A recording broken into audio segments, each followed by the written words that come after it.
I've beat the drum that the college football playoff expanding to 12 teams is a good thing because it makes more games more pivotal for who will and will not make the college football play. Excuse me.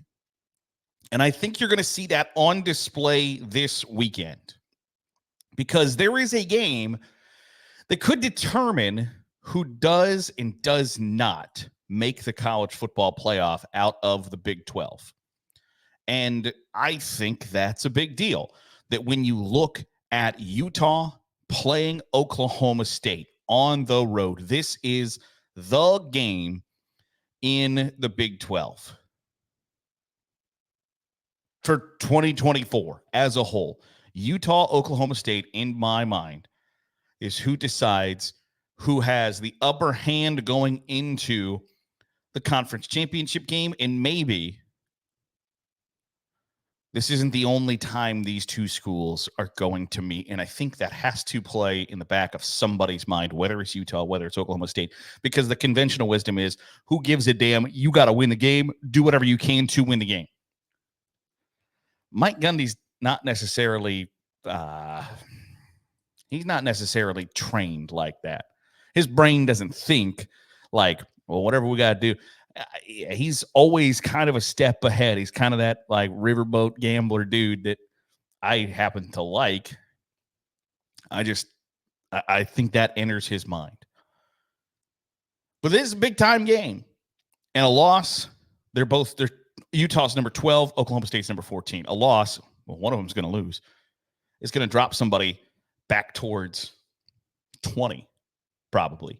And that's a long way to climb back up if you want an at-large bid to the college football playoff. And the loser going to be behind the 8 ball in the conference title race, hoping somebody else will knock somebody else off. I'm going to take Oklahoma State. And there are basically 2 reasons why. One, they're at home. And when in doubt, pick the home team. And then 2, Ollie Gordon has not been great through the first 3 weeks of the season. And I think he's primed for kind of that coming out party. And I know that doing that against the Utah defense might be a tall task. But Alan Bowman, I don't know, can keep up the pace of throwing for 1,000 yards, throwing for 300 yards every game. 8 tutties to 2 INTs, completing 70% of his passes. I don't know that Alan Bowman keeps up that pace. And at some point, Ollie Gordon is going to have to carry Oklahoma State to a win, in my opinion. And so I think this is one of those kind of ground and pound them, get a 28-24 win at home that might not look pretty, but is pretty when you look at it, looking back later in the season. So I'll take Oklahoma State. I don't feel great about it. It's of the 4 AP top 25 games this week, it's the one I feel the least convinced on. I will tell you, I am convinced that Tennessee is going to boat race Oklahoma on Saturday. I think that the Vols are going to put a whooping on Oklahoma. And I just mentioned, the home team generally gets the benefit of the doubt. Not in this one. Oklahoma has struggled against Houston, struggled for a long time against Tulane, and Tennessee has not struggled. And for what the Vols did against North Carolina State, I have talked about previously. I wonder if Kent State fans have been able to get Rocky Top out of their head yet, because they heard it a lot last week. I think Tennessee is a machine who is destined to go to the game the 3rd Saturday in October against Alabama undefeated. I don't think it's going to be 71-0, but I would not be shocked at all if it was a 42-10 butt whooping by Tennessee. And there are questions about Brent Venables after the game. because that's just kind of how par for the course is anytime you get your ass kicked in the SEC. It's like, oh, is this guy still the head coach? This should be the head coach. Now, I think 3-0 is 3-0, and they should be pretty happy about doing whatever it takes to win every Saturday, but sometimes you're just outmatched, and I think Oklahoma is outmatched on Saturday against Tennessee. I will take the Volunteers by a lot, and I feel pretty confident in that pick. The other two are Big Ten matchups. Illinois is at Nebraska on Friday night. I think Illinois is ranked because they beat a ranked Kansas team who I felt was probably overranked to start the season. And I'm an on the record Dylan Raiola believer. I believe that he is already doing good things. Is he going to face some growing pains at some point during the season? Yes, absolutely, unequivocally. But Nebraska is a little bit more battle-tested than Illinois is in the is Colorado a better football team than Kansas? No, probably not.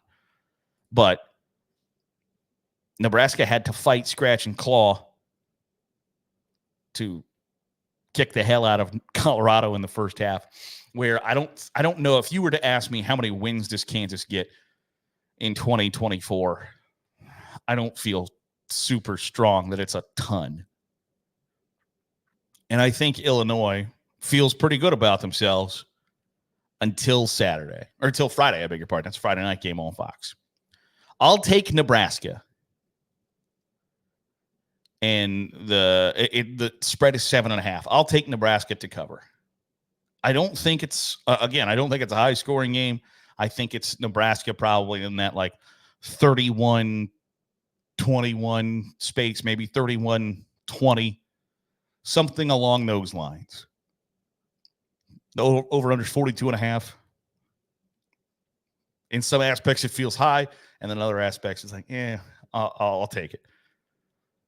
But I like Nebraska to stay undefeated until they play Ohio State the last Saturday in October. I just don't see who's beating them. And then last but not least is USC and Michigan. And I'm intrigued by USC and Michigan because Michigan's 2-1, USC's 2-0. Wolverines making a quarterback change. And they're making a quarterback change at the whole Alex Orji's one of the best quarterbacks in America. Well, then why wasn't he good enough to play for you the first 3 weeks of this season? Why was he not the guy that you trotted out there instead of Davis Warren? Michigan has not played well through the first 3 weeks of the season. Got boat raced by Texas, struggled against Arkansas State, and now you have USC. They're a home dog. And I think the reason for that is because USC's good enough to beat them. I don't know that I would put a ton of stock in USC's defense just quite yet. But they did beat LSU and got stops when they needed them. I wouldn't bet my house that the USC defense is going to get a stop when needed many times until they prove to me otherwise. But is their defense good enough against a not good Michigan offense? I think so. And that's really all it comes down to it. 44.5 is the over-under. I'll take the over. I'll take USC to cover at 5. I think USC probably wins a 35-18 game that has Michigan searching for answers after losing for a second time in the first 4 weeks of the college football season. That's a look at the AP Top 25 versus AP Top 25 matchups on a Saturday where we get into conference play. That's going to be fun, exciting. That every game is still going to matter for college football playoff positioning because Michigan can't afford to lose to USC at this point because they still got quite the folks in front of them with Illinois, Oregon, Ohio State. Michigan can't afford to lose on Saturday. It's a big-time college football playoff game. And I think that's cool. I hope you do too. Let me know your thoughts, who you pick in an AP top 25 versus top 25 matchups.